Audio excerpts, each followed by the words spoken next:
नमस्कार दोस्तों, स्वागत है आप सभी का लर्निंग कैप्सूल्स के इस नए वीडियो में। और स्क्रीन पर आप देख सकते हैं हिंदी भाषा प्रश्न पत्र का सबसे महत्वपूर्ण खंड, जो कि सबसे ज़्यादा मार्क्स का होता है वेटेज में। अगर आप देखें तो सबसे ज़्यादा वेटेज इसी चैप्टर का होता है, इसी वाले क्वेश्चंस का होता है। लगभग आप मान के चलिए 2 से 4 पैसेज आएंगे आपके पेपर में। 2 भी हो सकते हैं, 3 भी हो सकते हैं, 4 भी हो सकते हैं, लगभग 3 मान के चलिए। इतने पैसेज आपके होते हैं जिसको आप अपठित गद्यांश बोलते हैं, जो आपने पहले कभी नहीं देखे होते हैं, इस टाइप के होते हैं। और लगभग 5 क्वेश्चन, 8 क्वेश्चन, 9 क्वेश्चन तक होते हैं इनमें हर पैसेज में। तो अच्छी बात है कि 5 क्वेश्चन के अगर 4 बना दे, 20 क्वेश्चन इससे दे दे हमारे को, तो काफ़ी अच्छा हो जाता है। मगर दिक्कत यह है कि इनमें क्वेश्चंस की अलग अलग वैरायटी होती है, बहुत सारे तरह के क्लासिफिकेशन होते हैं। ऐसा नहीं होता है कि बस एक ही एक तरह के क्वेश्चन आते हैं। ऐसा नहीं होगा कि आपको सिर्फ 10th क्लास के जैसे वो मिल जाएंगे कि हाँ पैसेज में लिखा होगा राम अयोध्या से वनवास गए थे 14 साल के लिए, फिर पूछ लेगा राम अयोध्या से कितने वर्ष के लिए वनवास गए थे, आप लिख दोगे 14 वर्ष और आप टिक मार दोगे और आपको 1 नंबर मिल जाएगा। नहीं भैया, ऐसे नहीं मिलेंगे नंबर। यहाँ पर आपको कुछ चीज़ें पैसेज से निकालनी होती हैं, कुछ चीज़ें पैसेज पढ़ के अपनी समझ बतानी होती है कि आप उससे क्या समझे, तब आप आंसर कर पाते हैं। और कुछ होते हैं आपकी वोकैबुलरी, जैसे कि पर्यायवाची शब्द हो गए, विलोम शब्द हो गए, ठीक है, अनेक शब्दों के लिए एक शब्द हो गया, इस टाइप की जो चीज़ें हैं वो भी उसमें यूज होती हैं। तो आज हम लोग 2 पैसेज लेने वाले हैं इस क्लास में। 2 पैसेज होंगे, 2 अपठित गद्यांश होंगे। और उन 2 अपठित गद्यांशों से क्या करेंगे, उसमें लगभग 15 क्वेश्चन है, एक में 8 है, एक में 7 क्वेश्चन। 15 क्वेश्चन का मैंने ये वीडियो बनाया है आप लोगों के लिए। तो इन 15 क्वेश्चंस में हम लोग देखेंगे कि अलग अलग क्या क्या तकनीक, क्या क्या टेक्निक हो सकती है, किस तरह से हमको अपठित गद्यांशों को करना है। और फिर हम पूरी एक अप्रोच बनाएंगे कि किस तरह से हम पेपर में जाके इनको करेंगे, क्या क्या हमको पढ़ना है उसके लिए, और जब कुछ चीज़ें नहीं आती है तो कैसे आंसर ढूंढने होते हैं। तो शुरू करते हैं हमारा पहला पैसेज। प्लीज़ आप लोग साथ साथ पढ़िएगा। शुरू करते हैं, मैं भी आप लोगों के साथ ही पढ़ता हूँ, ठीक है। मैं आप लोगों को रीडिंग कर देता हूँ साथ में, अपन साथ रीडिंग करते हैं। प्रागैतिहासिक युग से चले आने वाले केवल 3 ही धर्म आज संसार में विद्यमान। एक तो ये बता दूं कि चलो पहले नहीं बताता हूं वरना हिंट मिल जाएगी आपको पैसेज की, ठीक है, पढ़ते हैं। प्रागैतिहासिक युग से चले आने वाले केवल 3 ही धर्म आज संसार में विद्यमान है: हिंदू धर्म, पारसी धर्म और यहूदी धर्म। ठीक है, उनको अनेकानेक प्रचंड आघात सहने पड़े हैं, किंतु फिर भी जीवित बने रहकर वे अपनी आंतरिक शक्ति का प्रमाण प्रस्तुत करते हैं। पर जहां हम यह देखते हैं कि यहूदी धर्म ईसाई धर्म को आत्मसात नहीं कर सका, वरन अपनी सर्व विजयनी दुहिता ईसाई धर्म द्वारा अपने जन्म स्थान से निर्वासित कर दिया गया, और केवल मुट्ठी भर पारसी ही अपने महान धर्म की गाथा गाने के लिए अब अवशिष्ट हैं। वहां भारत में एक के बाद एक न जाने कितने संप्रदायों का उदय हुआ और उन्होंने वैदिक धर्म को जड़ से हिला दिया, किंतु भयंकर भूकंप के समय समुद्र तट के जल के समान वह कुछ समय पश्चात 1000 गुना बलशाली होकर सर्वग्रासी आप्लावन के रूप में पुनः लौटने के लिए पीछे हट गया। और जब ये सारा कोलाहल शांत हो गया, तब इन समस्त धर्म संप्रदायों को उनकी धर्म माता हिंदू धर्म की विराट काया ने चूस लिया, आत्मसात कर लिया और अपने में पचा डाला। वेदांत दर्शन की अत्युच्च आध्यात्मिक उड़ानों से लेकर आधुनिक विज्ञान के नवीनतम आविष्कार, जिसकी केवल प्रतिध्वनि मात्र प्रतीत होते हैं, मूर्ति पूजा के निम्न स्तरीय विचारों एवं तदानुषंगिक अनेकानेक पौराणिक दंत कथाओं तक, और बौद्धों के अज्ञेयवाद तथा जैनों के निरीश्वरवाद, इनमें से प्रत्येक के लिए हिंदू धर्म में स्थान है। तब यह प्रश्न उठता है कि वह कौन सा सामान्य बिंदु है जहां पर इतनी विभिन्न दिशाओं में जाने वाली त्रिज्याएं केंद्रस्थ होती हैं? वह कौन सा एक सामान्य आधार है जिस पर यह प्रचंड विरोधाभास आश्रित है? इसी प्रश्न का उत्तर देने का अब मैं प्रयत्न करूंगा। यह आपके लिए पैसेज है, आप लोगों के साथ साथ मैंने पढ़ा है, आप लोगों के लिए रीडिंग कर देता हूं मैं, ताकि सब लोग हम सेम पेज पे रहें। ऐसा न हो कि कोई कुछ पढ़ रहा है, कोई कुछ पढ़ रहा है, फिर बात सेट नहीं हो रही है। तो पूरी हमने यहाँ पर पैसेज पढ़ लिया।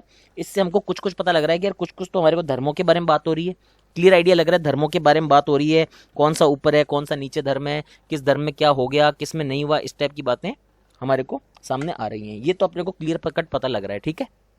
अब देखते हैं इसमें क्वेश्चन ऐसे क्या है, किस टाइप के क्वेश्चन बन सकते हैं। देखो मैंने आपको बताया अलग अलग तरह के क्वेश्चन बनेंगे, मैं आपको ये बात बता चुका हूं, है ना।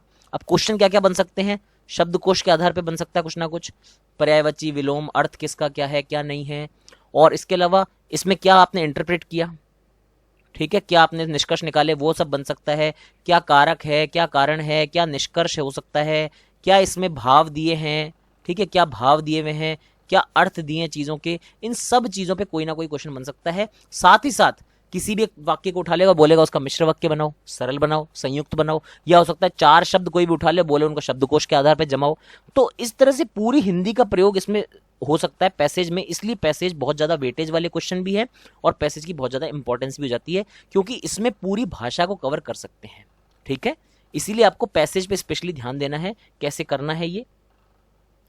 और आप लोग बार बार पूछ रहे हैं सर प्रैक्टिस के लिए क्या करें, प्रैक्टिस के लिए क्या करें। देखो, प्रैक्टिस के लिए अगर इतना मटेरियल होता कहीं जो मुझे लगता कि एकदम एग्जाम बेस है, तो फिर मैं ये लेक्चर लेता ही नहीं, फिर मुझे कराने की जरूरत ही नहीं पड़ती। अगर मुझे पहले ही पता होता कि कोई किताब और नोट्स आ रहे हैं इस तरह के, मगर मुझे नहीं मिल रहा है, इस तरह का कुछ भी नहीं दिख रहा है जो एग्जैक्ट आरआरबी के लेवल तक हो, या तो बहुत ईजी होते हैं, या फिर अब ग्रुप में एक जरा रामचरितमानस की पीडीएफ शेयर कर रहे हैं और बोल रहे हैं रामचरितमानस पढ़ लो हिंदी के लिए। मैंने कहा कर क्या रहे हैं बच्चे।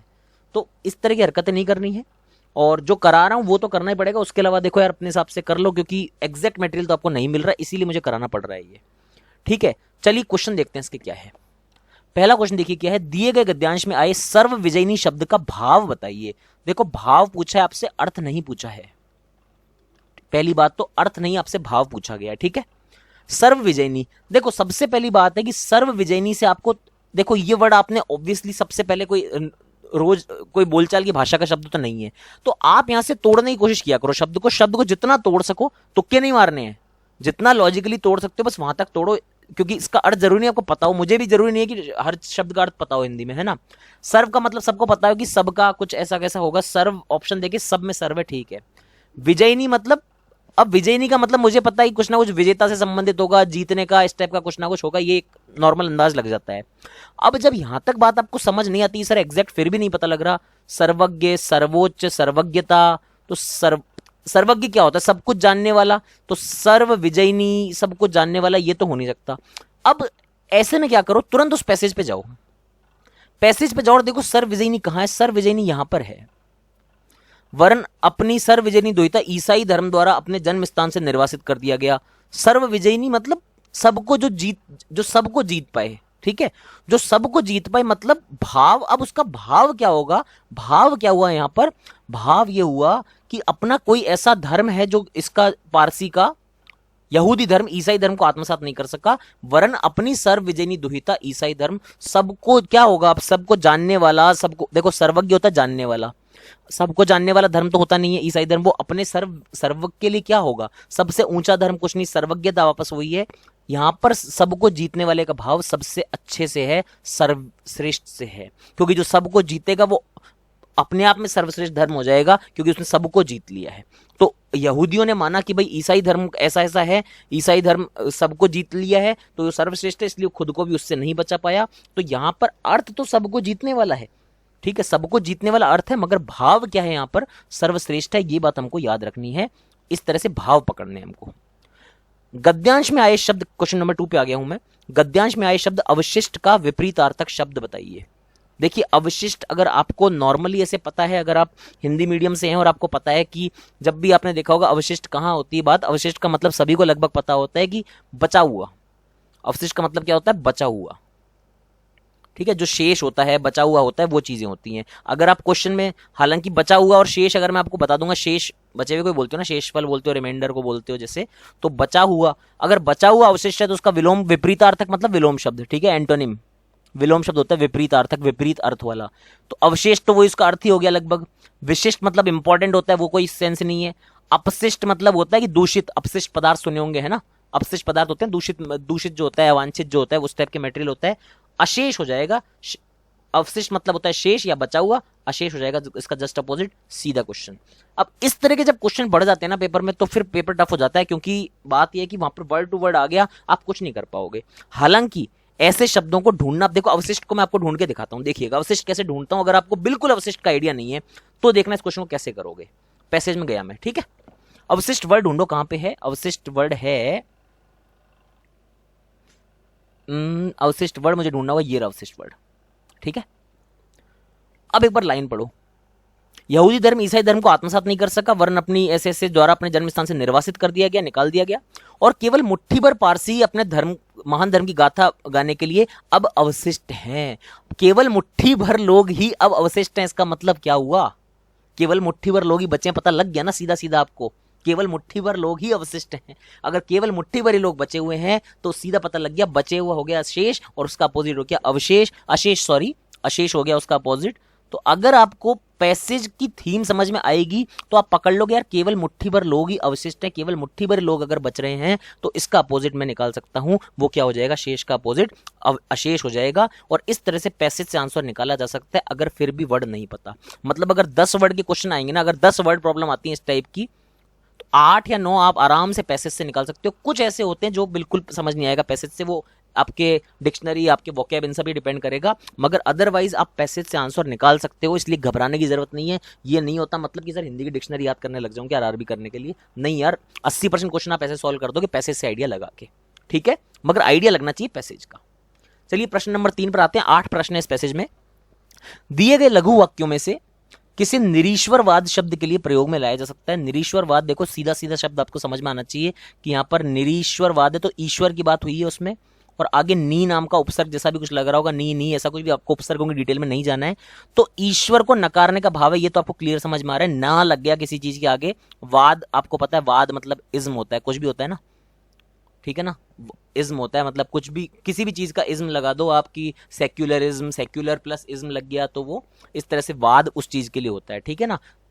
तो ये सारी चीज तो अलग हो गई, वाद वाली तो ठीक है आपको पता है, वो तो एक कोई भी एक क्या चली आ रही प्रथा, क्या चीज है, क्या कॉन्सेप्ट, उसके लिए वाद होता है। मगर ईश्वर के आगे नहीं लगने का मतलब हो गया ईश्वर को नकारने का भाव है, ठीक है।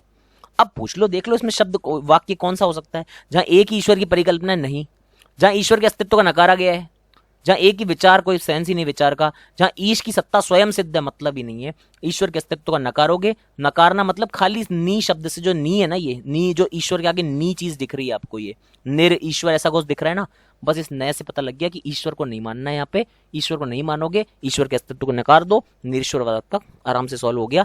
ऐसे ही प्रश्न आपके आते हैं, मगर ये कि आपको ऐसे पकड़ना पड़ेगा एक एक चीज को, ठीक है जी। चलो अगले क्वेश्चन पे चलते हैं। प्रश्न 4, फालतू टाइम खराब नहीं करेंगे। दिए गए लघु वाक्यों में से किसी सर्वग्रासी शब्द के लिए प्रयोग में लाया जा सकता है। अब मुझे देखो, सर्व का मतलब सभी को पता है कि सब होता है, सब, सभी, ये सब सर्व का मतलब होता है। आपको अर्थ ढूंढना है तो सभी तो पता लग गया आपको, जो सबका कुछ कर सकता हो ऐसा कुछ है। ग्रासी मुझे नहीं पता आप लोगों को कितना आइडिया है। जब आप भोजन खाते हो, कोई भी चीज भोजन करते हो, तो आप क्या बोलते हो, ग्रास, निवाला जो बोलते हो ना, निवाला बोलते हो। कोई लोग कौर बोलता है, बलविंदर कौर, हरजीत कौर, हरमीत कौर मत बोलना, कौर का मतलब कोई कौर बोलता है, कोई निवाला बोलता है, कोई बोलता है ग्रास, ठीक है। ये ऐसे कभी सुना होगा, कभी रामायण महाभारत देखें, काल का ग्रास बन गया, वो तो काल का ग्रास बन गया, सुना होगा इस तरह का। रामायण महाभारत देखी होगी, तेरे को मैं अपना ग्रास बना लूंगा, तुझे काल का ग्रास बना दूंगा, मेघनाथ तू समझता क्या है। तो ग्रास मतलब क्या होता है कि उसका निवाला, उसका भोजन बन गया, तो सबको जो खा जाए एक तरीके से, वो वाला कुछ भाव ढूंढना है, ठीक है। ऐसे आपको एकदम रैंडम ढूंढना, एग्जैक्ट वर्ड किसी को नहीं पता होते हैं सारे। अब देखो, सबको खाने वाला भाव क्या है, सबको अपने अंदर खा जाए, जो सर्वज्ञाता, सब जानने वाला, कोई रिलेशन नहीं है, जो समस्त वास्तविकताओं से परिचित हो, कोई सेंस नहीं है, जो सब कुछ समाहित करने वाला हो, लो मिल गया आपको, सब कुछ समाहित, जो सब कुछ अंदर ले ले, वो चीज हो गई सर्वग्रासी हो गई। जो सर्वदृष्टा, जो सब कुछ देख सके, कोई सेंस नहीं है इसका। बस ऐसे शब्द ढूंढने, ऐसे पकड़ने, भूल जाओ बाकी सारी चीजें। कोई एग्जैक्ट अर्थ किसी को याद नहीं होगा मेरे भाई, किसी को नहीं याद होते इतने शब्द एग्जैक्टली। अब बैंक की तैयारी कर रहे हो कि भाई प्रोफेसर बनना, आपको हिंदी का नहीं बनना, मगर लॉजिक पता होना चाहिए। सर्वग्रासी आया, तोड़ के देखा, सबको खा जाने वाला, टिक कर दिया, सब कुछ समाहित करने वाला, कि सबको अंदर ले जा रहा है, वो सबको अपने अंदर उदरस्त कर दे रहा है, ठीक है। उदरस्त का मतलब होता है पेट में ले जा रहा है सबको। चलिए अगले क्वेश्चन में चलते हैं, मगर उससे पहले देख लीजिए गाइडली एक्सप्रेस वीडियो कोर्स, जो कि दोस्तों 2249 में अभी मिल रहा है, मगर प्राइस बाद में कभी भी इंक्रीज हो सकता है। बहुत लोगों ने बोला सर पहले से प्राइस इंक्रीज हो गया, मगर देखो अब और हो सकता है, उससे पहले अगर लेना है तो आप ले लीजिए इसको अभी के अभी। लिंक डिस्क्रिप्शन में दी हुई है, ठीक है, नीचे अगर जाके देखेंगे तो डिस्क्रिप्शन में पूरी मैंने इसकी लिंक दी हुई है, आपको डिस्क्रिप्शन में मिल जाएगी। और आपको सारे बैंकिंग सब्जेक्ट्स के इसमें आपको वीडियो क्लासेस मिल जाएंगी, लेक्चर्स मिल जाएंगे, लाइव लेक्चर्स होती है, लाइव क्लासेस, टेलीग्राम पे सीक्रेट ग्रुप में आप ऐड हो जाएंगे, और टेस्ट सीरीज तो मिलेगी। और लर्निंग कैप्सूल जो हमारे चैनल का कोड है, जो चैनल है हमारा, उसका नाम लर्निंग कैप्सूल से, वही कूपन कोड लगा देंगे तो आपको 10% का डिस्काउंट भी मिल जाएगा, ठीक है। तो जिनको ज्वाइन करना है जल्दी से कर लीजिए, फिर कभी प्राइस बढ़ गया तो फिर प्रॉब्लम हो जाएगी। चलिए अगले क्वेश्चन पे चलते हैं। दिए गद्यांश के अनुसार हिंदू धर्म के बारे में कौन सी टिप्पणी सही है। हिंदू धर्म के बारे में कौन सी टिप्पणी सही है। अब देखो इसमें क्या क्या ऑप्शन है, एक बार देखना पड़ेगा, क्योंकि इस चीज के लिए हमको गद्यांश को एक बार रिवाइज करना बनता है, समझ रहे हो।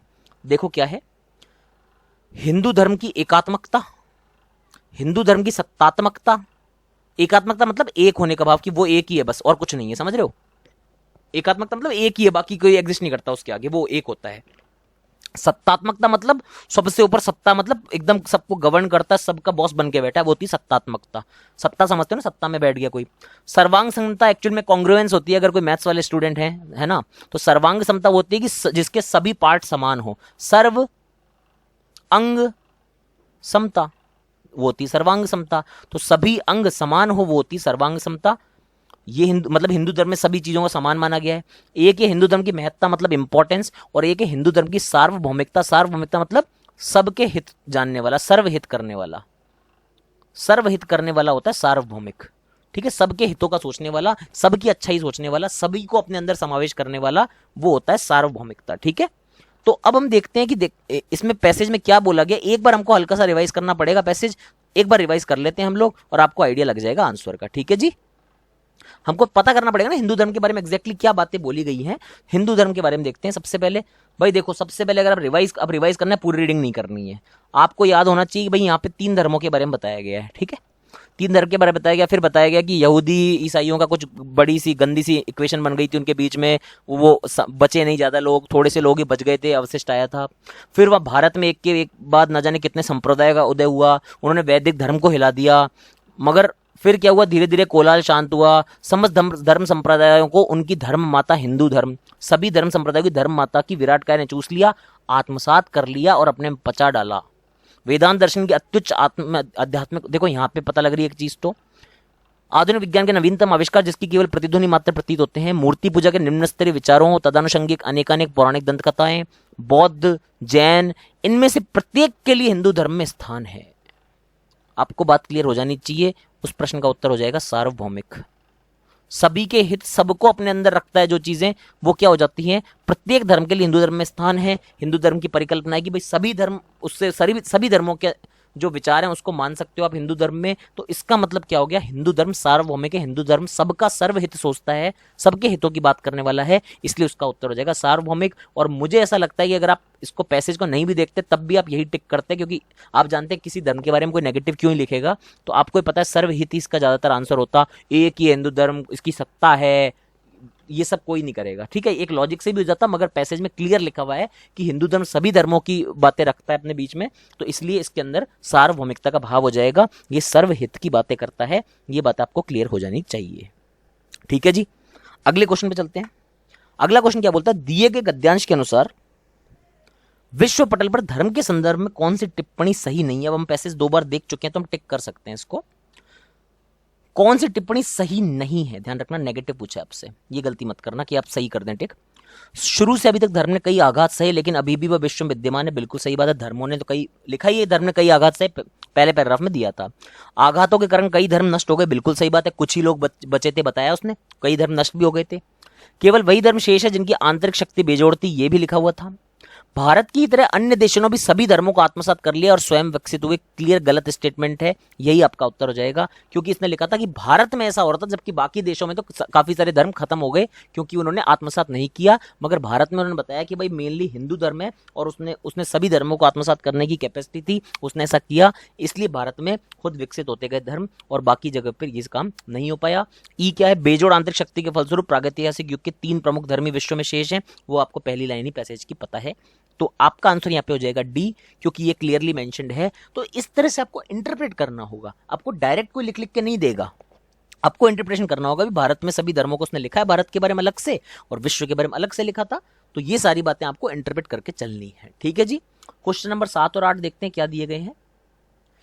दिए गए लघु वाक्यों में से किसी अज्ञेयवाद शब्द के लिए प्रयोग में लाया जा सकता है। देखिए, अब ये एक ऐसा शब्द है जो कि आपको सीधा आंसर नहीं देगा। अब ऐसे शब्दों में जब कुछ आइडिया नहीं लगेगा अज्ञेय का अर्थ क्या हो सकता है, तो ऐसे क्वेश्चन को आप पैसेज में, अगर आपको डायरेक्ट पता है कि अज्ञेयवाद क्या होता है, आपकी हिंदी अच्छी है, तब तो आप इस क्वेश्चन को अटेम्प्ट करेंगे, वरना ये क्वेश्चन होगा लीव करने वाला पेपर में, अभी बता दे रहा हूं मैं।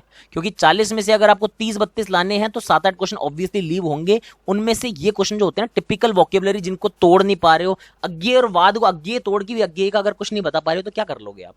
इसीलिए ये चीज याद रखना, ऐसी चीजें छोड़नी होती है, इनमें तुक्का मत मारना आप लोग, अगर पता है तो करो वरना ना करो। अगला क्वेश्चन क्या है, तदानुषांगिक शब्द का सही अर्थ बताइए। अब तदानुषांगिक आप तोड़ लो मरोड़ लो कुछ ना खिला पाओगे इसमें, अगर इसका नहीं पता मतलब तो इसको छोड़ो, फिर इनको छोड़ने की हैबिट भी डाल के चलो, इनको नेगेटिव मत मारो क्योंकि इनका कोई कॉन्सेप्ट नहीं होता, अगर पता है तो हाँ नहीं तो ना। अब जैसे सर्वग्रासी वगैरह वो जो वर्ड थे वो मैंने जानबूझ के दिए थे कि उनसे निकाल सकते हो इसलिए उनको निकाल लो, मगर कुछ ऐसे शब्द होंगे जो जिंदगी में पहली बार देख रहे हो, कुछ पता ही नहीं लगेगा उनके बारे में, वो क्वेश्चन होता ही लीव करने के लिए है। क्योंकि भाषा का जब भी पेपर होगा ना भाई, तो उसका सीधा मतलब यही होगा कि आपको जो वोकैब वाले प्रश्न है उनमें नेगेटिव नहीं लेना है, ये बात मेरी याद रखिएगा। देखिए क्या है, दिए गए लघु वाक्य ये, मगर एक बात याद ये भी याद रखिएगा कि ये बहुत इंपॉर्टेंट वर्ड हैं और ये पेपर्स में बार बार रिपीट होते हैं, इसलिए इन वर्ड्स को मैंने क्वेश्चंस में लिया है, मे भी आपको पेपर में एग्जैक्ट वर्ड दिख जाए, ये भी याद रखिएगा। कुछ ऐसे शब्द हैं ये, दिए गए लघु वाक्यों में से किसे अज्ञेयवाद शब्द के लिए प्रयोग में लाया जा सकता है, तो ये चीजें होती हैं। अज्ञेयवाद क्या होगा क्या नहीं होगा, ये कुछ कुछ मतलब एक कॉन्सेप्ट है अज्ञेयवाद। तो अज्ञेयवाद का अर्थ क्या होता है, अब ये जहां सभी अज्ञानी हो वगैरह ये सब धोखा देने के लिए ईश्वर, जहां ईश्वर के अस्तित्व को प्रमाणित करना असंभव हो जाए वो होता है अज्ञेयवाद। ठीक है, ये बात याद रखिएगा, अज्ञेयवाद वो होता है जहां ईश्वर के अस्तित्व को प्रमाणित करना ही असंभव हो जाता है, वो अज्ञेयवाद होता है। ठीक है, इसी तरह से एक शब्द दिया गया तदानुषांगिक। तदानुषांगिक का अगर आप देखोगे तो आपको आंसर मिल जाएगा वैसे तो। ठीक है, तदानुषांगिक शब्द का जो अर्थ होएगा वो देखो, आपको पैसेज खोलो आपको आराम से मिलेगा तदानुषांगिक, मैं आपको समझा रहा हूं। बस लास्ट क्वेश्चन है फिर अगले पैसेज पे आएंगे। अच्छा पैसेज है वो, तो बहुत अच्छा पैसेज है। देखिए अब तदानुषांगिक ढूंढते हैं हम इसमें, तदानुषांगिक नीचे की तरफ कहीं दिया हुआ था हमारे को, आप इसका स्क्रीनशॉट ले सकते थे अगर चाहे तो, अभी अगले पैसेज का ले लीजिएगा आराम से, तो आप साथ साथ सॉल्व भी कर सकते हैं। ठीक है, एक तो हमको अज्ञेयवाद शब्द मिला था, मगर अज्ञेयवाद का कुछ आप कर नहीं पाएंगे क्योंकि उसको ज्यादा आपको अंदाजा नहीं होता है। देखिए तदानुषांगिक यहाँ पे लिखा हुआ है, तदानुषांगिक लिखा हुआ है, वेदांत दर्शन की अत्युच्च मतलब अति उच्च मतलब बहुत ऊंचा, आध्यात्मिक उड़ानों से लेकर आधुनिक विज्ञान के नवीनतम आविष्कार जिसकी केवल प्रतिध्वनि मात्र प्रतीत होते हैं, मूर्ति पूजा के निम्न स्तरीय विचारों एवं तदानुषंगिक अनेकानेक पौराणिक दंत कथाओं तक और बौद्धों के अज्ञेयवाद। देखो अज्ञेयवाद का कोई लिंक नहीं मिलेगा आपको, इसको शब्दों को छोड़ दो, मगर तदानुषंगिक का मतलब हो गया यहाँ पर कि उसी प्रकार, ठीक है, उसी प्रकार उसी की तरह, तो आधुनिक विज्ञान के वो आविष्कार जिसकी केवल वो होते हैं मूर्ति पूजा के निम्न स्तरीय विचारों और उसी के अनुसार अनेकानेक पौराणिक दंत कथाओं तक। तो तदानुषंगिक का मतलब होता है उसी के अनुसार उसी के अनुरूप, ये होता है तदानुषंगिक शब्द का अर्थ। तो हम अगर चलें तदानुषंगिक का अर्थ ढूंढने में, ऑप्शन दिया हुआ है हमको अनुरूप। ठीक है, अनुरूप दिया है कि उसी के अनुरूप होता है, उसी के हिसाब से होता है, ये चीजें होती हैं। ठीक है, तो ये बात आपको याद रखनी है कि परेशान नहीं होने हमारे को। चलिए आगे चलते हैं, सेकंड पैसेज पे चलते हैं। सेकंड पैसेज देखते हैं क्या है, इसकी रीडिंग आप करिए और स्क्रीनशॉट आप ले सकते हैं। मैं आपको 1 मिनट रीडिंग के लिए दे रहा हूं, उसके बाद फिर साथ पढ़ेंगे और फिर इस क्वेश्चन को सॉल्व करेंगे। बहुत अच्छा पैसेज है ये।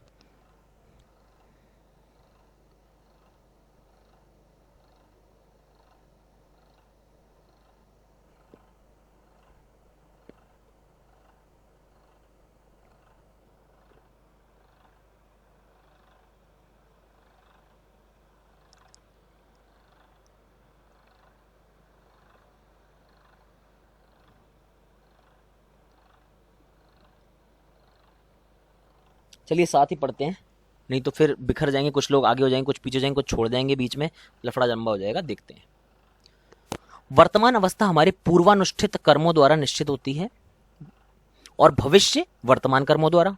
मतलब क्या बोल रहा है कि पूर्वानुष्ठित जो कर्म है वो तो वर्तमान अवस्था बताते हैं, आप स्क्रीनशॉट ले लीजिएगा प्लीज इसका, है ना, और भविष्य वर्तमान कर्मों द्वारा।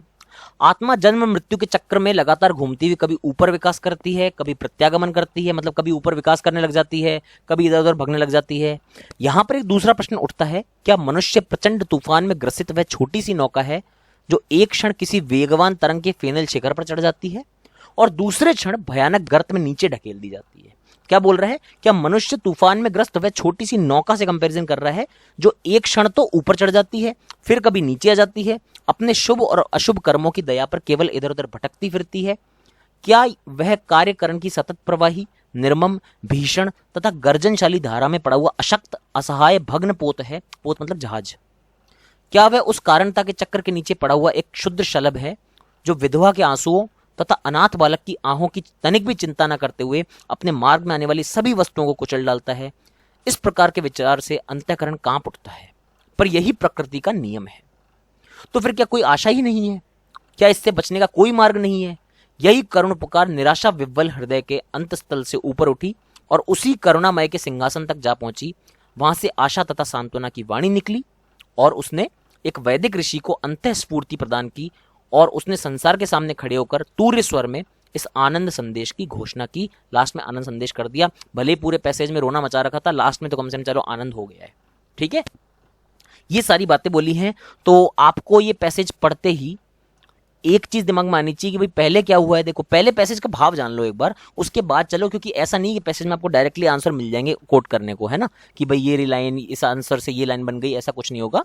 आपको एक बार भाव समझना पड़ेगा कि भाई जीवन की बात हुई है, जीवन की मृत्यु की बातें हुई है ना, प्रकृति के नियम वगैरह की बातें हुई है। कभी तो जिंदा रहता है, कभी ऊपर चढ़ता रहता है, फिर अचानक से नीचे आ जाता है। विधवा के आंसू, अनाथ बालक, सीधा सीधा मृत्यु पता लग रही है, यहाँ से मृत्यु का भाव है। समझ रहे हो? एकदम से ऊपर चढ़ता रहता है, जीवन चलता रहता है नौका की तरह, फिर अचानक से सब कुछ खत्म हो जाता है और किसी क्षण ऊपर चढ़ जाती है और दूसरे क्षण भयानक गर्त में नीचे ढकेल दी जाती है। अपने शुभ अशुभ कर्म में आत्मा की बात हुई है, जीवन की बातें हुई है, मृत्यु की बातें हुई है। तो ये सब बातें हैं और एंड में आके बोलता है कि जब ये सारी बातें आपको ऊपर उठ जाओगे इन सबसे, तब जाके वही आत्मा की सिद्धि की बातें हो रही हैं, संसार में सारी आनंद संदेश हो जाएगा, वैदिक ऋषियों की बातें हो जाएंगी। ठीक है, इस तरह का हमारे को भाव दिया है। क्वेश्चन देखते हैं, बड़ा अच्छा पैसेज है, ध्यान से देखिएगा। दिए गए लघु वाक्यों में से किसी पूर्वानुष्ठित शब्द के लिए प्रयोग में लाया जा सकता है। पूर्वानुष्ठित, अगर आप पूर्वानुष्ठित शब्द को देखने चलोगे तो अब इसमें ये जुगाड़ मत बैठाने लग जाना भैया, नहीं तो पहले ऑप्शन मैंने तैयार करके दिया है कि जिसके प्रति निष्ठा पूर्व से ही विद्यमान हो। पूर्वानुष्ठित में कहीं अब नुष्ठित लिखा हुआ है तो उसको मत समझना कि सर ये तो निष्ठा लिखा हुआ है, भैया कहीं नहीं लिखा हुआ है। ऐसे जोड़ तोड़ अपने हिसाब से मत करो, थोड़ा देख लो ढंग से। नुष्ठित मतलब ये नहीं होता है, वो ये है पूर्व अनुष्ठित। ठीक है, इसका मतलब क्या है? पूर्व अनुष्ठित। अनुष्ठित मतलब अनुष्ठान वगैरह करते हो ना, कोई कार्य आप करते हो, अनुष्ठान करना है भाई, यज्ञ करना है, तो पहले का कोई कार्य होता है। अगर आप देखोगे इस पैसेज की पहली लाइन में ही पूर्वानुष्ठित लिखा हुआ था। वर्तमान अवस्था हमारे पूर्वानुष्ठित कर्मों द्वारा निश्चित होती है। पूर्वानुष्ठित का मतलब अब आपको समझ में आ गया होगा, पहले से जो कुछ किया हुआ होता है वो होता है पूर्वानुष्ठित। तो अब देखो, जिसके प्रति निष्ठा पहले से विद्यमान हो, नहीं निष्ठा का कोई रिलेशन नहीं है। जिसके प्रति पहले से ही चिंतन कर लिया गया हो, यस। जिसके प्रति निष्ठा तय की गई हो, नो। जिसे पूर्व कल्पित ना किया गया हो, ये तो न तो मतलब ही नहीं है। तो जिसके प्रति पहले से ही चिंतन कर लिया गया है सॉरी, तो पूर्व जन्म के कर्म जिनका पहले से ही चिंतन ऑब्वियसली पहले ही हो गया है वो, तो इसलिए वो होगा पूर्वानुष्ठित के लिए। पूर्व अनुष्ठित है, ये पहले से काम जिस पे हो गया है वो होता है पूर्वानुष्ठित। इसका निष्ठा से कोई रिलेशन नहीं है। ठीक है जी, चलिए अगले प्रश्न पे। दिए गए लघु वाक्य में से किसी भग्न शब्द के लिए प्रयोग में नहीं लाया जा सकता है। भग्न मतलब होता है, भग्न मतलब बोलते हैं ना ध्यान भंग होना, भग्न हो गया। भंग तो मतलब बहुत हल्का उसके लिए शब्द हो जाता है। भग्न होता है कि मतलब कोई भी चीज, भग्न मतलब कोई चीज टूट गई है, चटक गई है, इस तरह की चीज होती है भग्न। आप लोगों में से ज्यादातर लोगों ने भग्न तो सुना ही होगा, मान के चल रहा हूं ये चीज। तो भग्न का मतलब होता है, अगर आप चाहें तो पैसेज में हम देख सकते हैं, मगर कोई जरूरत नहीं पड़ेगी, क्योंकि भग्न का मतलब होता है टूटने से। फिर भी हम एक बार भग्न को ढूंढ लेते हैं। ठीक है, एक बार हम भग्न को ढूंढने का काम कर लेते हैं। क्या प्रचंड तूफान में ग्रस्त छोटी सी नौका है? भग्नपोत है। ठीक है, असहाय भग्नपोत है, टूटा हुआ जहाज है। ठीक है, भग्नपोत, मैंने पोत का मतलब को जहाज बताया हुआ था। अशक्त, असहाय, टूटा हुआ जहाज, भग्नपोत। तो भग्न का कौन सा अर्थ नहीं हो सकता है? जो जीर्ण शीर्ण हो, मतलब जो टूटा फूटा हो, जो खंडित हो गया हो, बिल्कुल वो भी वो है। जिसे भग्नावशेषी हो, ठीक है, और जो पूर्ण रूपेण विराजमान हो, ये तो एकदम उल्टा है। जो पूर्ण रूपेण विराजमान हो, पूरी तरह से विराजमान है, पूरी तरह से स्थित है, पूरी तरह से फिक्स है, बढ़िया स्टेबल है, वो तो बिल्कुल इसका अपोजिट हो जाएगा। इसलिए इस शब्द को आप प्रयोग में नहीं ला सकते, इसलिए इसका आंसर हो जाएगा डी। आई होप आपको ये बात क्लियर हुई हो। ठीक है, क्वेश्चन नंबर 3 पे चलते हैं। 7 क्वेश्चन है, बने रहिए, देखते रहिए, मजेदार क्वेश्चन है। निम्नलिखित शब्दों में से कौन सा शब्द फेनिल का समानार्थी शब्द नहीं है? फेनिल, अब फेनिल का मतलब फेना ही लेना, और फैन इन सब से मत लेना। फेन का मतलब होता है झाग। अगर आप लोगों में से किसी के घर पे गाय भैंस है तो उसको पता होगा कि फेन आ रहा है कि नहीं आ रहा दूध में, ये बहुत ज्यादा बोला जाता है। और एक्चुअली वो फेना जो वो डिटर्जेंट वगैरह आता है ना, उसका प्रचार मैं क्यों करूं, मगर हाँ, फेना जो डिटर्जेंट वगैरह आता है उसका मतलब इसी से होता है कि हाँ भाई उसमें झाग इतने बनते हैं, अच्छा डिटर्जेंट है वो, इसलिए वो फेना नाम दिया गया है। फेन का मतलब होता है झाग से। तो फेन युक्त फेनिल बिल्कुल हो सकता है। कौन सा नहीं है ये ढूंढना है हमको। हवादार, ये तो बिल्कुल नहीं होगा। फेन का फैन मत समझना, नहीं तो हवादार कर दोगे। हवादार इसका आंसर हो जाएगा। झागदार बिल्कुल सही है। खमीरदार बिल्कुल सही है। खमीर जो यीस्ट वगैरह, जो ब्रेड वगैरह बनाने के लिए जो आते हैं ना ऊपर, जो बुलबुले झाग टाइप की उसकी चीजें बनती हैं, जो उसमें फोम टाइप का जो बनता है, वो सारा होता है फेनिल। तो इस तरह जो बबल्स हम बबल डीआई में देखते हैं उस टाइप का काम होता है। तो ये होता है फेन, फेन झाग वाला, मगर हवादार नहीं हो सकता, इसलिए फेनिल का समानार्थी शब्द नहीं है। निराशा विव्वल शब्द का सही अर्थ बताइए। अब देखो निराशा, एक तो निराशा होती है, बहुत इजी वर्ड है, देखो ये आराम से। एक होता है विव्वल। निराशा तो होता है दुख, आपको पता है निराशा होती है जिसमें अब देखो हर ऑप्शन में निराशा भरी हुई है। निराशामय, निराशा से युक्त, निराशा से शुद्ध, निराशाजनक। और विव्वल का मतलब होता है दुखी, एकदम और दुखी, और मतलब उसमें इमोशन आ गए हैं और ज्यादा सैड इमोशन है जिसके अंदर दुखों का भाव है। निराशा से भी जो दुखी हो रखा होता है वो होता है निराशा विव्वल। तो निराशामय मतलब खाली निराशा जिसके अंदर निराशा है, निराशा से युक्त जिसके अंदर निराशा है, निराशा से भी शुद्ध जो है, जो निराशा से भी दुखी है, जो निराशा से शुद्ध भाव जिसके अंदर आ गए हैं, दुख के भाव आ गए हैं, निराशा से और निराशा के भाव आना, मतलब इसका आंसर होगा सी। निराशा विव्वल का मतलब हो जाएगा निराशा से भी जो शुद्ध है वो है निराशा विव्वल। प्रश्न 5 पर चलते हैं। लास्ट के 3 प्रश्न बचे हैं। ये बहुत इंपॉर्टेंट प्रश्न है, ये पकड़ना आपको आना ही चाहिए। प्रमुख एवं गौण भाव क्या है इस गद्यांश का। देखो प्रमुख भाव क्या होता है वो भी समझ लो आप, गौण भाव क्या होता है वो भी समझ लो। प्रमुख भाव और गौण भाव, ठीक है, ये दोनों चीज मैं आपको समझा दे रहा हूं। देखो प्रमुख भाव वो होता है कि जो पूरे पैसेज की एक जान होता है, पूरे पैसेज की जो थीम होता है मेन, वो होता है प्रमुख भाव। प्रमुख भाव के लिए आपको क्या होगा, या तो पैसेज की एकदम शुरुआत में, कुछ पैसेज में एकदम शुरुआत में आपको फर्स्ट पैराग्राफ में मिलेगा, या फिर या तो एकदम स्टार्ट में देखो तब मिलेगा आपको। स्टार्ट में एकदम इस तरह की होगा कि किसी घटना से नहीं, एकदम एक कोई प्रस्तावना टाइप की दे रहा होगा, कोई डिस्क्रिप्शन दे रहा होगा, तो होता है प्रमुख भाव। जैसे कि डीआई करते हैं ना, डीआई में बताता है ना कि भाई इलेक्शन हुआ, मतदान देने गए, वो पूरा प्रमुख भाव है उस डीआई का। या फिर होता है कंक्लूजन में, जो डीआई के नीचे नोट लगता है वो होता है उसका प्रमुख भाव। या फिर जैसे यहां पर कंक्लूजन दिया है कि भाई पूरा दिया ना, वो ऋषियों की बातें हुई है, आनंद संदेश हुआ, तो ये होता है प्रमुख भाव। या तो एकदम स्टार्टिंग मिलेगा या एकदम कंक्लूजन मिलेगा, ये होता है प्रमुख भाव, ठीक है। गौण भाव क्या होता है, गौण का मतलब होता है जो कम इंपॉर्टेंट होता है, ठीक है। गौण मतलब प्रधान नहीं होता, अप्रधान होता है। मतलब प्रमुख तो होता है प्रधान, और गौण मतलब होता है छुपा हुआ, कम दिख रहा है, जो अप्रधान है, जो ज्यादा प्रमुख नहीं है। मगर ये गौण भाव ऐसा भाव होगा जो कि पूरे पैसेज में साथ साथ चल रहा होगा, शुरू या एंड में जहां पर प्रमुख भाव है उसमें नहीं होगा, बाकी पूरे पैसेज में आपको वही चीज दिख रही होगी। और प्रमुख और गौण भाव का क्वेश्चन आपसे पूछेगा कहां पे, सबसे इंपॉर्टेंट बात है, प्रमुख और गौण भाव का क्वेश्चन पूछेगा कहां पे, जहां एक ही पैसेज में 2 तरह की चीजें अलग अलग आपको दिख रही होंगी, तो आपको उसमें से ढूंढना होगा इसमें से प्रमुख क्या है और उसमें से गौण क्या है। जैसे अगर इसी पैसेज की बात करें तो आपने देखा शुरू में नौकाएं टूट रही हैं, वो नौका टूट रही है, कभी ऊपर जा रहा है, कभी जीवन नीचे आ रहा है, मृत्यु का भाव है, विधवा के आंसू हैं कभी यहाँ पे, कभी बच्चों के अनाथों की बात हो रही है, पूरा दुखी दुख फैला रखा है। मगर एंड में जब कंक्लूजन आया तो उसने क्या बोला, आनंद की प्राप्ति हो रही है, सब कुछ जान लिया है, परमात्मा है, सब कुछ, मतलब आनंद का भाव आ गया कंक्लूजन तक आते आते। तो इसका जो प्रमुख भाव है वो तो था कि अल्टीमेट हैप्पीनेस, लास्ट में जो खुशी, लास्ट में जो मोक्ष की बातें हैं, वो है आशावाद। तो प्रमुखता तो इसकी आशावाद है, मगर दिख क्या रहा है पूरे पैसेज में, आप ये देखो पूरे पैसेज में जो कैरी हुआ वो क्या थी, वो निराशा थी। सिर्फ रोना मच रखा था, टूट जाएगी नौका, जहाज टूट जाएंगे, कोई विधवा हो रहा है, कोई अनाथ हो रहा है, मृत्यु हो जाएगी, मनुष्य जीवन ही ऐसा है, यही प्रकृति का नियम है। तो गौण भाव जो कि पूरे पैसेज में चल रहा था, ये गौण भाव आपको बेवकूफ बनाने के लिए होता है, याद रखिएगा हमेशा। गौण भाव वो होता है जो आपको बेवकूफ बनाएगा, पूरे पैसेज में चलेगा, आपको लगेगा यार इसी की तो बातें हो रही है, मगर एकदम से वो वक्त बदल जाएंगे, जज्बात बदल जाएंगे और आशावाद आ गया लास्ट में आके। तो आशावाद तो बना प्रमुख भाव, बहुत इंपॉर्टेंट प्रश्न है। और गौण भाव क्या रह गया, निराशावाद, पूरे पैसेज निराशा फैला रखी थी, कंक्लूजन आते आते आशा फैला दी। तो आशावाद तो था प्रमुख, मैंने क्या बोला, प्रमुख भाव या तो एकदम स्टार्टिंग में मिल जाएगा या एकदम कंक्लूसिव स्टेटमेंट में मिलेगा। आपको लगेगा एकदम पूरे पैसेज के भाव चेंज हो गए, ये क्या हुआ अचानक से, कुछ ऐसी बातें हो जाएंगी। तो वो होता है प्रमुख भाव। और जो पूरे पैसेज में कैरी हो रहा है, जो आपको धोखा दे रही है चीजें, वो होती है गौण भाव। तो आपको समझ में आ जाना चाहिए कि प्रमुख तो है आशावाद, आशावाद पहले आएगा और फिर आएगा निराशावाद। ये तो उल्टा लिखा हुआ है, आशावाद और निराशावाद।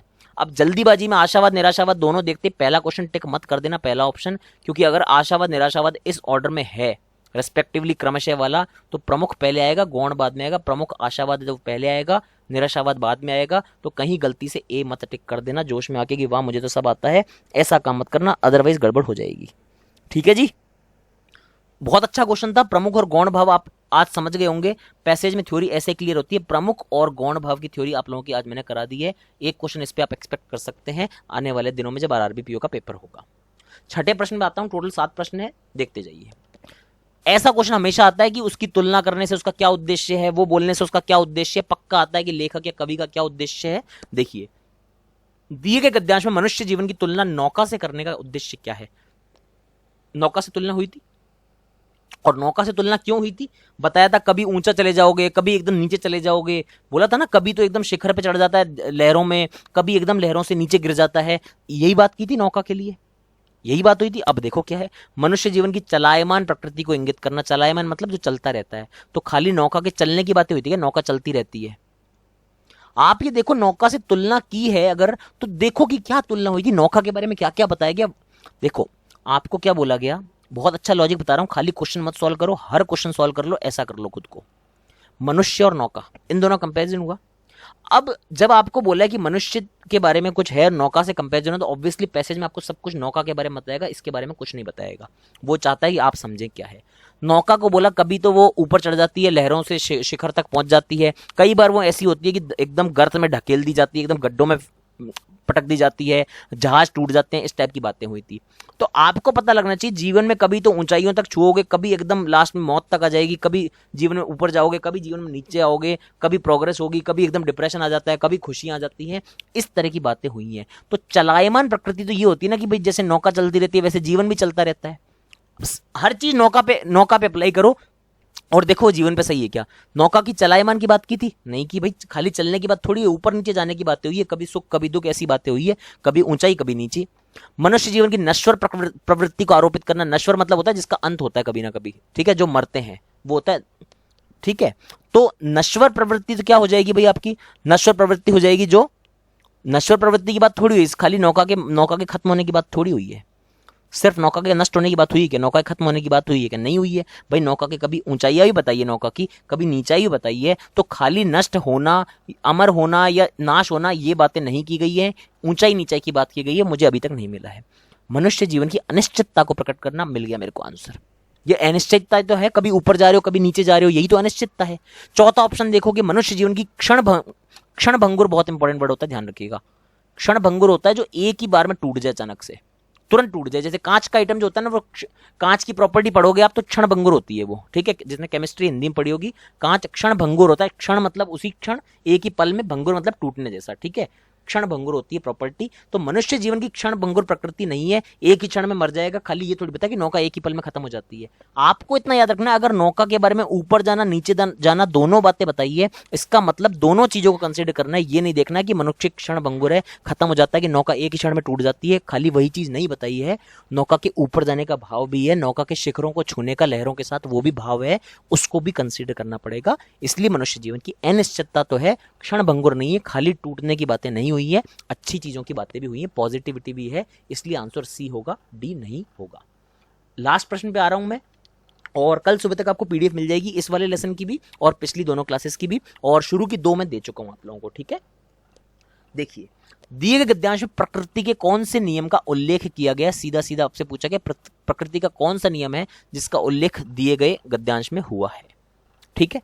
अब आप देखोगे कि नियम का उल्लेख हुआ है। अब नियम कौन सा, प्रकृति का ऐसा कौन सा नियम है, तो एक बार मैं देख लेता हूं गद्यांश में प्रकृति के किस नियम की एग्जैक्टली बात की गई है, ठीक है। वहां से आपको आंसर मिल जाएगा जो भी इसका यूज हुआ होगा, क्योंकि प्रकृति के बहुत सारे नियम होते हैं, तो ऐसे तो आंसर दे नहीं सकता। तो प्रकृति के नियम पे चलते हैं, यही प्रकृति का नियम है, ठीक है। देखते हैं क्या है। जो विधवा के आंसू तथा अनाथ बालक की आहों की तनिक भी न चिंता करते हुए अपने मार्ग में आने वाली सभी वस्तुओं को कुचल डालता है, इस प्रकार के विचार से अंतःकरण कांप उठता है। सीधी सीधी बात है, मौत की बात हो रही है।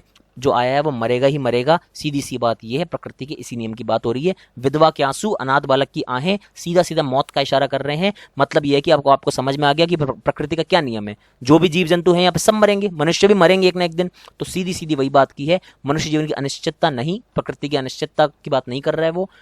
मनुष्य जीवन की नश्वरता, मरने की बातें कर रहा है। मनुष्य जीवन आया है तो खत्म होगा, मरने की बात हो रही है यहाँ पे, सीधी सी बात है, आंसर हो जाएगा बी, मनुष्य जीवन की नश्वरता। उसमें मरने का भाव होगा ही होगा, एक ना एक दिन वो मरेगा, सीधी सीधी बात बोली है। क्षण भंगुरता, वापस एक ही पल में मर जाएगा, ऐसा कुछ नहीं बताया गया। क्षण भंगुरता मतलब ये होता है कि टच करते टूट गया, एकदम से टूट गया, वो नहीं है। मरने की बात हुई है, एक ना एक दिन जरूर मरेगा वो, तो मनुष्य जीवन की मरने की बात हुई है, इसलिए इसका आंसर हो जाएगा नश्वरता। और इस तरह से आपके 2 पैसेज हुए हैं। मैंने खाली 2 पैसेज आपको कराए नहीं है, कैसे पैसेज करने हैं, कैसे कुछ इसके समानार्थी शब्द ढूंढने हैं, कैसे विलोम शब्द ढूंढने हैं, ये सारी बातें भी हैं। आपको मुख्य भाव या प्रमुख भाव, गौण भाव, ये आपको करना बताया है, ठीक है।